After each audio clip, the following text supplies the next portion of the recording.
È la serie numero 7 alla partenza in corsia numero 1.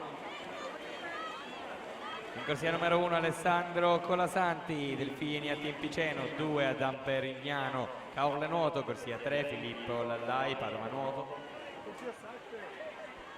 Corsia numero 4 Gabriele Piva, Padova Nuoto, corsia numero 5 Daniel Riva, Arca Nuoto, corsia 6 Diego Brunetti, Nuoto Club Brebbia, alla 8 Johan Gustanereta, Piave Nuoto assente in corsia 7 Filippo Crivellari. Adriano Nuoto.